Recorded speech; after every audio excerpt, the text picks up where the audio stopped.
샬롬. 자, 오늘은 역대하 10장 1절에서 19절까지 내용을 살펴보겠습니다. 오늘 내용은 르호보암의 어리석은 선택으로 이스라엘 나라가 북이스라엘과 남유다 둘로 분열되는 상황을 보여준 내용입니다.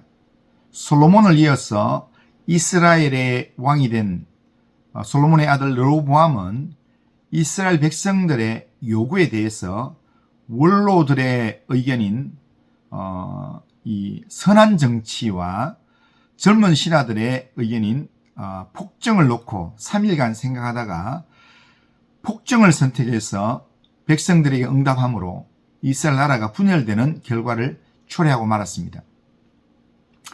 이스라엘 백성들의 요구는 부담을 좀 줄여달라고 하는 선정을 해달라는 내용이었습니다. 본문 3절 4절 보면 무리가 사람을 보내어 그를 불렀더라. 여로보암과 온 이스라엘이 와서 르호보암에게 말하여 이르되 왕의 아버지께서 우리의 멍에를 무겁게 하였으나 왕은 이제 왕의 아버지께서 우리에게 시킨 고역과 매운 무거운 멍에를 가볍게 하소서. 그리하시면 우리가 왕을 섬기겠나이다 하고 라고 말씀합니다. 그들의 요구는 멍에를 가볍게 해달라는 것이었습니다. 그 요구에 대해서 르호보암은 3일 후에 답을 주겠다 하고 돌려보냅니다. 솔로몬과 같이 지혜로운 왕이라도 백성 전체를 만족시킬 수 없어서 많은 사람들이 나라와 정부에 대하여 불만을 품고 반정부 데모를 하도록 그렇게 만들었다라는 겁니다. 솔로몬은 그의 통치 기간 동안에 많은 건축을 했습니다. 그런데 솔로몬이 말년에 가서 하나님께 대한 말씀 순종을 다하지 않았기 때문에 그에게서 지혜가 떠나게 되고 많은 일들을 벌려놓고 그 일들을 진행함에 있어서 그 일을 성취하기 위해서 백성들을 폭정으로 억압으로 다스렸던 것 같습니다. 솔로몬 때에 많은 건축이 있었기 때문에 얼마나 많은 백성들이 고생을 했겠습니까? 이스라엘 백성들은 과거 어렵고 힘들 때 믿음으로 반응하지 않을 때는 모세에게도 원망하고 모세를 돌로 쳐 죽이려고 했었던 그런 백성들입니다. 그런데 만약에 솔로몬이 폭정을 했다면 가만히 있을 리 만무합니다. 당연히 일어나서 항의를 했을 것입니다.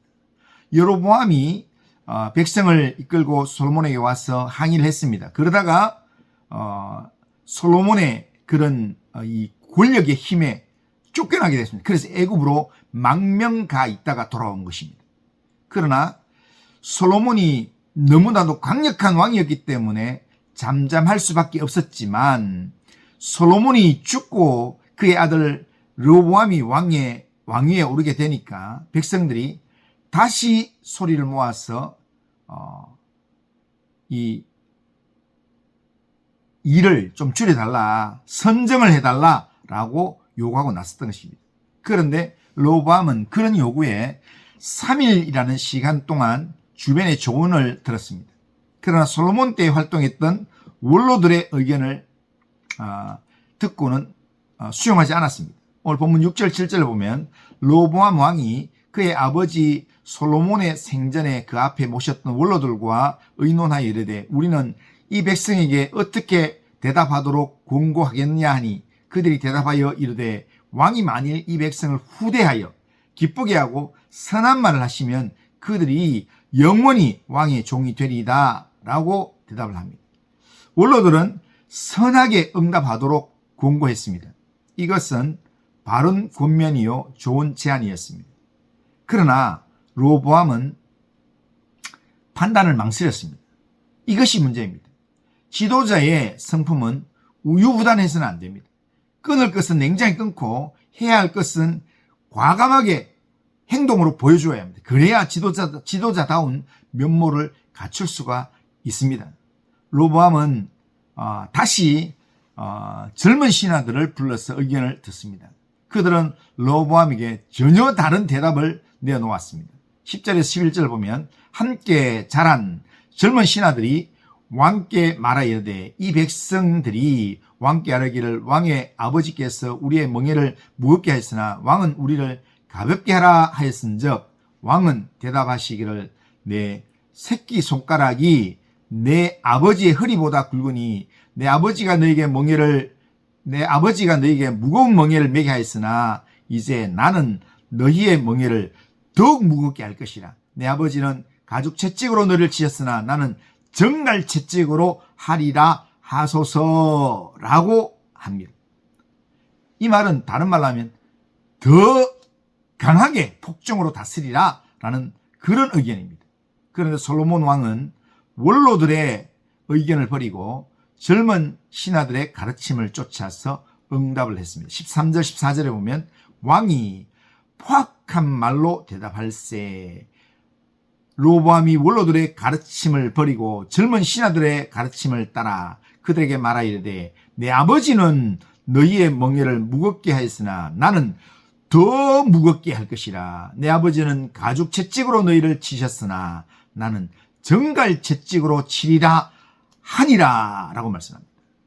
이러한 응답 때문에 이스라엘 백성이 왕에게서 등을 돌리게 되었고 결국 이스라엘 나라가 북이스라엘과 남유다로 나누어지게 되었습니다.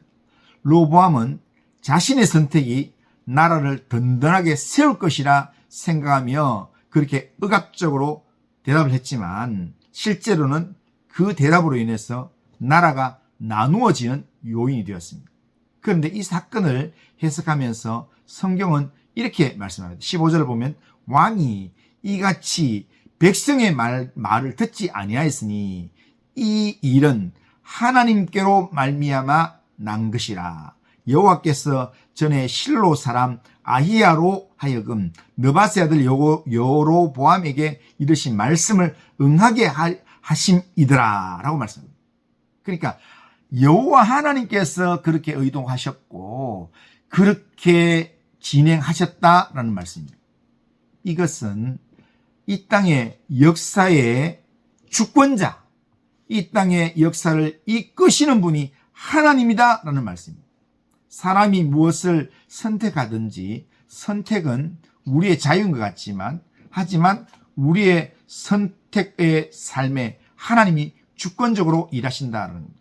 그럼 우리는 선택의 자리에서 역사의 주권자이신 하나님을 인정하고 하나님이 원하시고 하나님이 기뻐하시는 그런 일에 믿음의 결단을 할 수 있어야 합니다.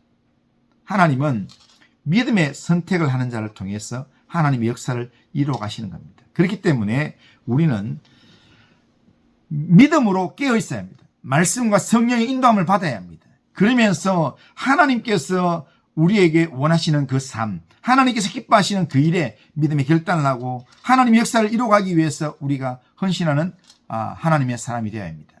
오늘도 하나님을 잊어버린 인간의 어리석은 선택이 아니라 하나님을 인정하는 믿음의 선택을 하면서 주님의 뜻을 따르며 지혜로운 말을 듣고 또한 지혜롭게 또한 우리 행할 일들을 결단하고 믿음의 순종으로 오늘도 신실한 삶을 하나님 앞에 살아가는 우리 모든 성도님들 다 되시기를 주님의 이름으로 축원합니다. 기도합니다. 거룩하신 하나님 아버지, 오늘도 우리의 삶을 주님께 맡깁니다. 하나님, 우리의 삶을 하나님 붙들어 주시고 인도하셔서 하나님, 우리의 삶에서 하나님의 은혜가, 하나님의 뜻이, 하나님의 공의가 하나님 편만하게 이루어지도록 인도하여 주옵소서. 하나님의 선하심이 우리 가운데 함께 하시고 은혜를 베풀어 주시옵길 원합니다. 거룩하신 하나님께서 은혜를 베푸시고 하나님께서 붙들어 주시고 인도하여 주옵소서. 오늘도 우리의 삶을 주님께 의탁합니다. 정말 지혜로운 말을 듣고 지혜로운 말로 주의 뜻을 따르는 삶을 살 수 있도록 인도하여 주옵소서. 예수님의 이름으로 기도드리옵나이다.